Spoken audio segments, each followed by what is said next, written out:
So, our topic of discussion for today will be valence bond theory. As we know, जैसा कि हमें पता है कि जो लेविस की अप्रोच थी वो हेल्प करती है क्या राइट करने में स्ट्रक्चर मॉलिक्यूल्स के। मतलब लेवाइस ने हमें ये बताया था कि हम किसी मॉलिक्यूल का स्ट्रक्चर कैसे लिखते हैं, ठीक है। लेकिन वो फेल कर गया कब, जब उसने एक्सप्लेन नहीं कर पाया कि कैसे किसी केमिकल बॉन्ड का फॉर्मेशन होगा, और ना ही वो ये रीज़न दे पाया था कि जो बॉन्ड डिसोशिएशन इंथैल्पी और बॉन्ड लेंथ है H2 और F2 की इतनी डिफरेंट क्यों है। बल्कि जो दोनों केसेस के अंदर क्या होता है, एक सिंगल कोवलेंट बॉन्ड होता है जो शेयरिंग ऑफ इलेक्ट्रॉन पेयर से बना है रिस्पेक्टिव एटम्स के बीच में।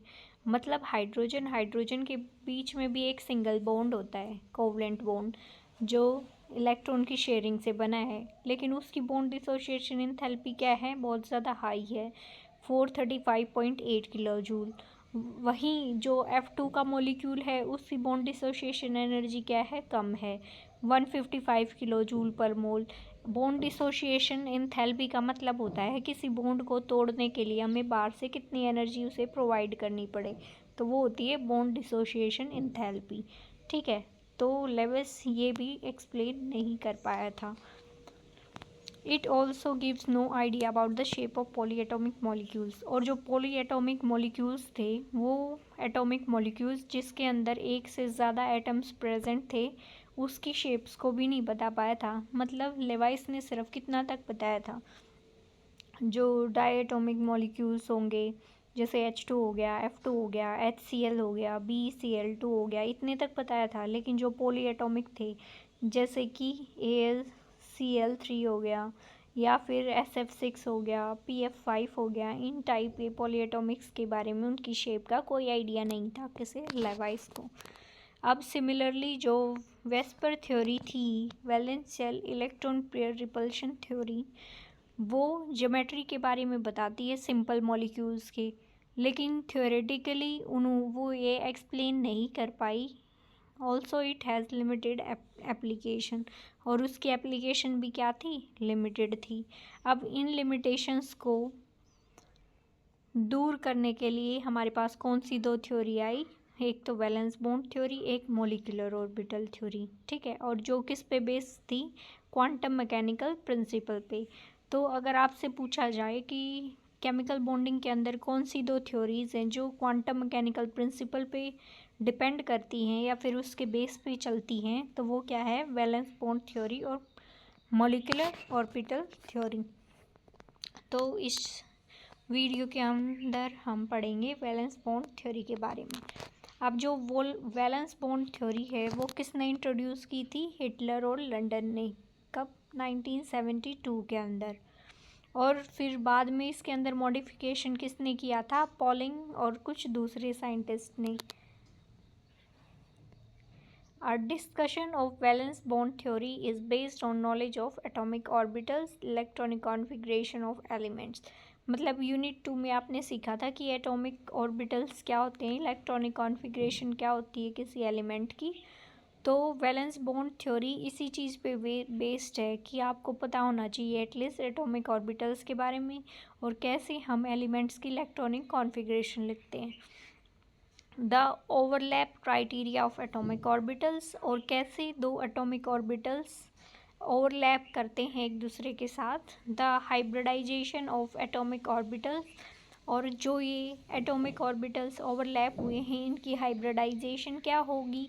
The principle of variation and superposition, और जो वेरिएशन और सुपरपोजिशन का प्रिंसिपल है उन सब के बारे में। A rigorous treatment of valence bond theory in terms of these aspects is beyond the scope of this book।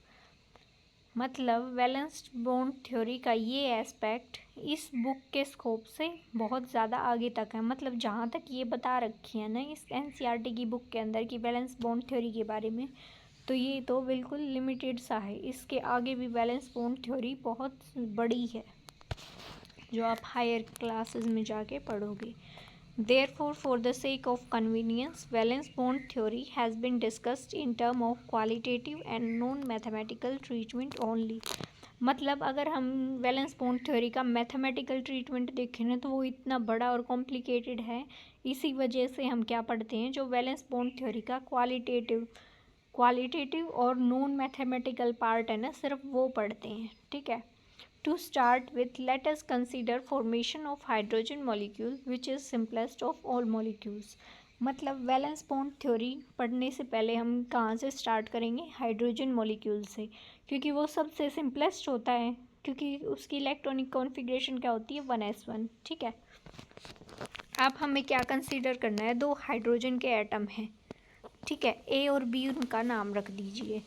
अब वो क्या कर रहे हैं, एक दूसरे को अप्रोच कर रहे हैं और उनके न्यूक्लियस क्या है, जो एटम ए है उसके न्यूक्लियस का नाम Na, एटम बी है उसके न्यूक्लियस का नाम क्या है, Nb।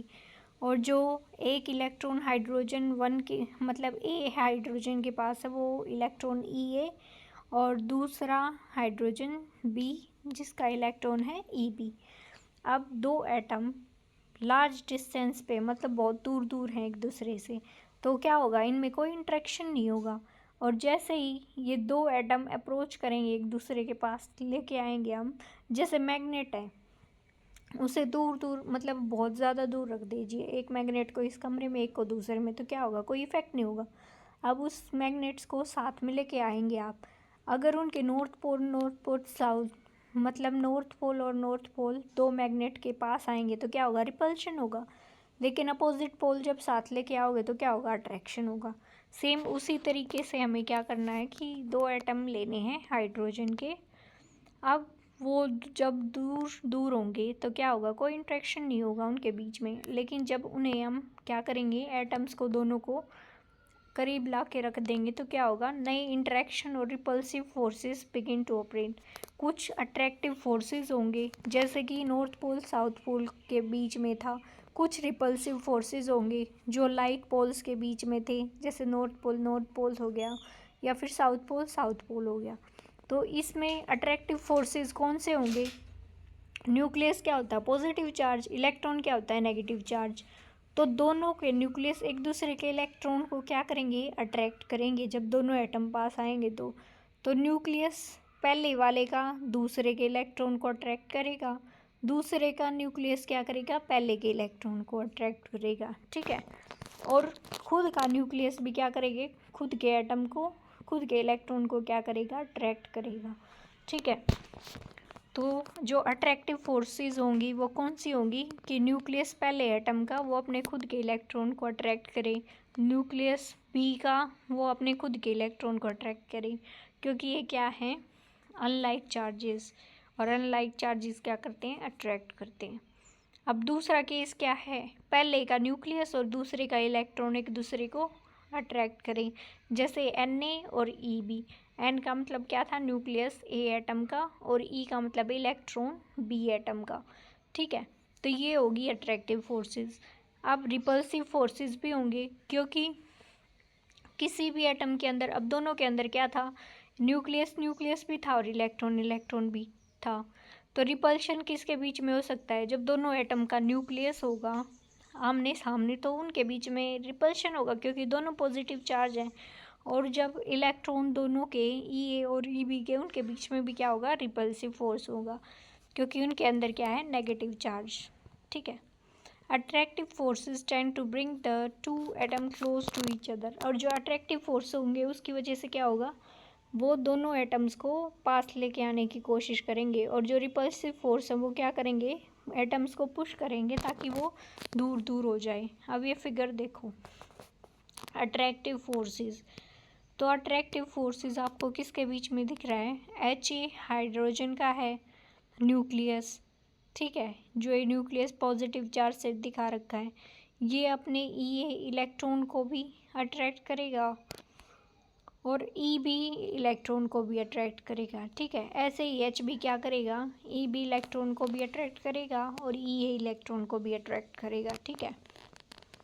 अब है रिपल्सिव फोर्सेस। रिपल्सिव फोर्सेस किसके बीच में होगा, न्यूक्लियस ए का और न्यूक्लियस बी का आपस को रिपेल करेंगे, और इलेक्ट्रॉन ए का इलेक्ट्रॉन बी को रिपेल करेगा। ठीक है। तो ये होंगे रिपल्सिव फोर्सेस।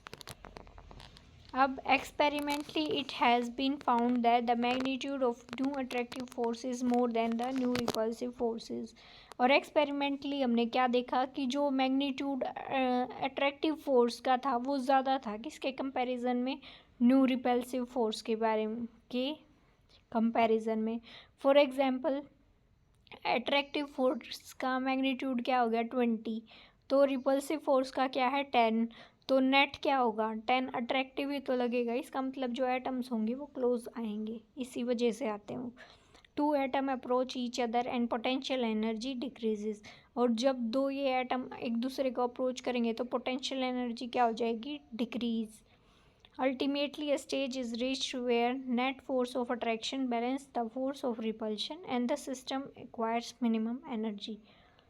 और एक स्टेज ऐसी आएगी जब जितनी अट्रैक्टिव फोर्स होगी ना उतना ही रिपल्सिव फोर्स होगा, तो इससे क्या हो जाएगा, मिनिमम एनर्जी हो जाएगी किसकी, सिस्टम की, कि ना तो अट्रैक्शन हो रहा है ना रिपल्शन, मतलब बैलेंस इक्विलिब्रियम पे आ गया दोनों। एट दिस स्टेज, इस स्टेज पे क्या होगा, दो hydrogen atom are said to be bonded, एक second, together to form a stable molecule having bond length of 74 picometre. मतलब जब ये ऐसी स्टेज आएगी ना जहाँ पे मैग्नीट्यूड अट्रैक्टिव फोर्स का इक्वल हो जाएगा मैग्नीट्यूड रिपल्सिव फोर्स के, तो क्या हो जाएगा, एक H2 का मॉलिक्यूल फॉर्म हो जाएगा स्टेबल, जिसकी बॉन्ड लेंथ क्या होगी 74 पिकोमीटर। सिंस जो एनर्जी है वो रिलीज होगी क्योंकि बॉन्ड का फॉर्मेशन हो रहा है दो हाइड्रोजन एटम्स के बीच में, तो जो हाइड्रोजन मॉलिक्यूल है वो ज़्यादा स्टेबल होगा किससे, आइसोलेटेड हाइड्रोजन एटम, मतलब अलग अलग हाइड्रोजन एटम से H2 का मॉलिक्यूल क्या होगा, ज़्यादा स्टेबल होगा। अब जो एनर्जी रिलीज़ हुई है इनके फॉर्मेशन के अंदर, बॉन्ड फॉर्मेशन के अंदर, उसे क्या बोलेंगे हम, बॉन्ड एंथैल्पी बोलते हैं, ठीक है, which is corresponding to minimum in the curve depicted. और जो बॉन्ड एनर्जी क्या है, बॉन्ड एंथैल्पी क्या है, वो मिनिमम है इस कर्व के अंदर जो है नीचे फिगर 4.8 के अंदर दिखा रखा है। कन्वर्सली अपोजिटली अगर हम देखें तो हम क्या बोल सकते हैं कि 435.8 किलो जूल की एनर्जी चाहिए कि क्या करने के लिए, एक मॉलिक्यूल H2 मॉलिक्यूल को तोड़ने के लिए। मतलब जब हम क्या कर रहे थे, बॉन्ड एंथैल्पी क्या थी, जो एनर्जी रिलीज हो रही थी कब, दो हाइड्रोजन एटम जब आपस में कंबाइन होके एक H2 का मॉलिक्यूल बना रहे थे, ठीक है, तो एनर्जी रिलीज हो रही थी। अब हम हमारा H2 का मॉलिक्यूल है और हमें उसे तोड़ना है, तो हमें कितनी एनर्जी देनी पड़ेगी, 435.8 किलो जूल पर मोल, ठीक है। अब ये देखो कर्व दिखा रखा, पहले क्या थी, डिस्टेंस ऑफ द सेपरेशन, पहले क्या थे, अलग अलग थे, इंटरन्यूक्लियर डिस्टेंस का था, ज़्यादा था, और फिर एक टाइम ऐसा आएगा जब क्या हो जाएगा, दोनों हाइड्रोजन के मॉलिक्यूल आपस में अप्रोच कर रहे थे, इस टाइम पे क्या था, जो अट्रैक्शन की फोर्स थी वो ज़्यादा थी रिपल्शन से। और फिर जहाँ पे ये बॉन्ड लेंथ 74 दिखा रखा ना, ये बॉन्ड एनर्जी, तो ये कब बनी, जब attractive force is equal to repulsive force हो गई मैग्नीट्यूड में, तो क्या हो गया, H2 का मॉलिक्यूल बन गया और एनर्जी रिलीज़ हो गई, क्योंकि बॉन्ड अगर बनेगा तो एनर्जी रिलीज़ होगी, उस एनर्जी रिलीज़ को क्या बोलेंगे, बॉन्ड एंथैल्पी। और किसी बॉन्ड को तोड़ने के लिए जो एनर्जी दी जाएगी ना वो होगी बॉन्ड डिसोसिएशन एनर्जी, ठीक है। अब ये पोटेंशियल एनर्जी कर्व है H2 के मॉलिक्यूल के बनने के लिए, और किस किस के बीच में है, इंटरन्यूक्लियर डिस्टेंस और एनर्जी कर्व है, ठीक है। अब है ऑर्बिटल ओवरलैप कंसेप्ट, कि जो ऑर्बिटल्स होते हैं हमारे वो कैसे ओवरलैप किए हैं, इसकी क्या क्या कंडीशंस थी, क्या फुलफिल करना पड़ेगा जब ऑर्बिटल ओवरलैप होगा। तो जब हाइड्रोजन मॉलिक्यूल फॉर्म हुआ था तो जो मिनिमम एनर्जी स्टेट थी, जब दो हाइड्रोजन एटम नियर थे एक दूसरे के, that their atomic orbitals undergo partial interpenetration. तो क्या हो रहा था कि जो एटॉमिक ऑर्बिटल्स थे ना उनके खुद के, उनके अंदर क्या हो रहा था, पार्शियल इंटरपेनिट्रेशन हो रहा था। This partial merging of atomic orbitals is called overlapping of atomic orbitals. और जब ये दो एटॉमिक ऑर्बिटल्स आपस में मर्ज हो रहे थे ना, तो उनकी ओवरलैपिंग को क्या बोल रहे थे हम? Overlapping of atomic orbitals. और उससे क्या हो रहा था? इलेक्ट्रॉन की पेयरिंग हो रही थी, ठीक है। The extent of overlap decide the strength of covalent bond. और जितनी ज़्यादा ओवरलैपिंग होगी ना, उतना ही ज़्यादा कोवलेंट बॉन्ड की स्ट्रेंथ होगी। मतलब अगर ओवरलैपिंग ज़्यादा हुई है तो कोवलेंट बॉन्ड क्या होगा? स्ट्रॉन्ग होगा। और अगर ओवरलैपिंग क्या हुई है? वीक है, तो कोवलेंट बॉन्ड क्या होगा? वीक फॉर्म होगा इन जनरल। और अगर हम जनरली बात करें तो greater the overlap the stronger is the bond formed between two atoms. मतलब जितना ज़्यादा ओवरलैप उतना ही स्ट्रॉन्ग बॉन्ड फॉर्म होगा दो एटम्स के बीच में। देयरफॉर हम ये बोल सकते हैं कि according to orbital overlap concept, कि ऑर्बिटल ओवरलैप कंसेप्ट के अकॉर्डिंग जो फॉर्मेशन है कोवलेंट बॉन्ड का दो एटम्स के बीच में, उससे क्या रिजल्ट होगा? उससे इलेक्ट्रॉन्स की पेयरिंग हो जाएगी। कहाँ पे? वैलेंस शेल के अंदर। और जो इलेक्ट्रॉन की पेयरिंग होगी, उन दोनों इलेक्ट्रॉन की क्या होगी? अपोजिट स्पिन होगी, ठीक है। अब डायरेक्शनल प्रॉपर्टी ऑफ बॉन्ड्स, ये हम पढ़ेंगे नेक्स्ट वीडियो के अंदर। Thank you.